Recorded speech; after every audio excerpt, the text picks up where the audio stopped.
Assalamualaikum warahmatullahi wabarakatuh. Hello everyone, let me introduce myself. My name is Widya Natasha.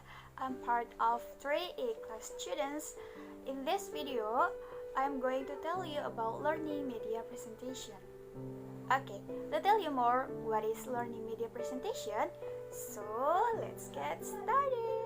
After this part in this video, I would like to tell you that I wanna speak in bahasa. Hal pertama yang akan saya jelaskan dalam video ini adalah definisi dari media itu sendiri. Apa sih media itu? Seperti yang dikutip dalam buku Ilmu Pengantar Komunikasi yang ditulis oleh Karanger pada tahun 2006, media adalah alat atau sarana yang digunakan untuk menyampaikan pesan dari komunikator kepada halayak.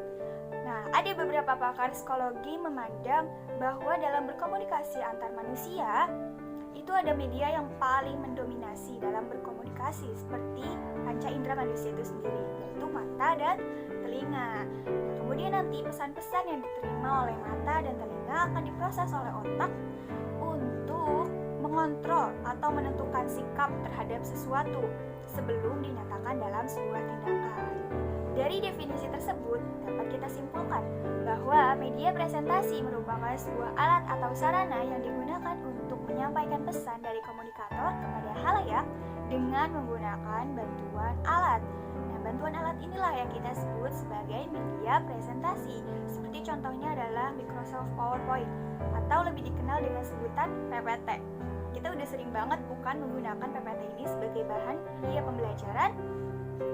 Nah, setelah ini saya akan membagikan tips atau beberapa hal yang harus diperhatikan agar tampilan presentasi kita terlihat profesional sehingga para murid menjadi tidak bosan mengikuti pembelajaran dan akan belajar dengan cara yang menyenangkan.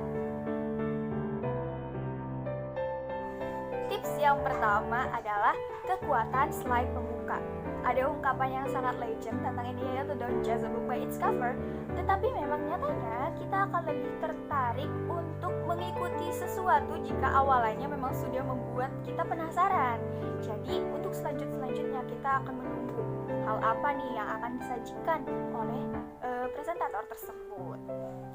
Kedua adalah gunakan desain yang konsisten seperti layout, font, lalu animasi. Nah, usahakan itu bisa seragam agar tidak terlihat membingungkan. Ketiga, batasi jumlah baris dalam setiap slide. Kebiasaan dari kita seperti memindahkan gitu ya kan, memindahkan apa yang ingin kita sampaikan ke dalam PowerPoint. Padahal PowerPoint sendiri itu artinya kan kekuatan poin. Jadi sebaiknya kita hanya menyajikan atau menampilkan poin-poin dari materi yang akan kita sampaikan agar tidak terlihat terlalu penuh slide-nya. Jadi orang-orang tidak bosan dalam melihatnya. Nah, yang keempat adalah hindari penggunaan animasi yang berlebihan karena ini khawatir akan mengalahkan substansi atau isi dari materi yang akan kita sampaikan. Tips yang kelima, itu jangan terlalu sering menampilkan teks. Sesekali sisipkanlah gambar atau visualisasi agar presentasi kita terlihat tidak monoton dan menarik untuk diikuti tentunya. Tips yang keenam, buat PPT semenarik mungkin. Tapi pastikan PPT itu tetap terlihat simple. Karena apa? Karena eye-catching itu penting. Lalu yang kedelapan, materi kita memungkinkan adanya bisa disisipkan video atau sesuatu yang memang relate dengan materi, ya bisa banget tuh ditambahkan dalam PPT kita agar lagi-lagi PPT terlihat menarik atau tidak monoton. Jadi para murid itu terpacu untuk mengikutinya sampai akhir sehingga pembelajaran menjadi lebih menyenangkan tentunya bagi mereka.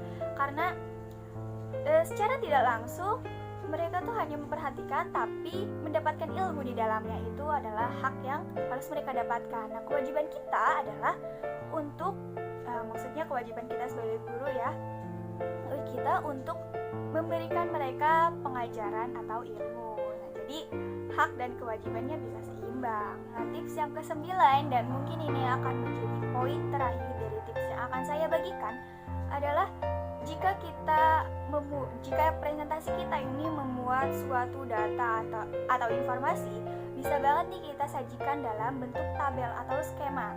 Karena ini juga akan membawa manfaat dari kita sendiri sebagai presentator, itu akan lebih mudah dalam membaca data tersebut, sehingga penyampaian informasinya akan lebih sampai gitu kepada para murid atau audiens yang memperhatikan presentasi kita.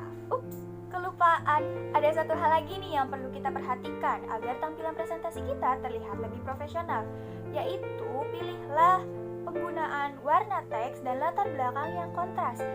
Ini bertujuan agar presentasi yang sedang kita sajikan ini terbaca atau terlihat oleh para audiens atau para murid yang duduk di barisan paling belakang. Nah, itu dia tadi beberapa tips yang bisa saya bagikan agar tampilan presentasi menjadi lebih profesional. Nah, ini mempunyai tujuan agar media pembelajaran atau ilmu yang kita sampaikan ini bisa tersampaikan dengan baik ilmunya kepada para murid. Sebelum penutupan, saya ingin memberitahu website yang menyajikan berbagai macam tema template yang bisa kita gunakan untuk media pembelajaran presentasi ini, yaitu Slido.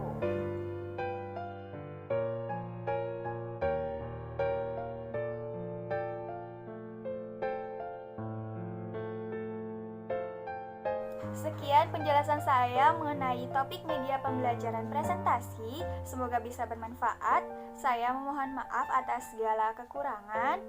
Assalamualaikum warahmatullahi wabarakatuh. Bye.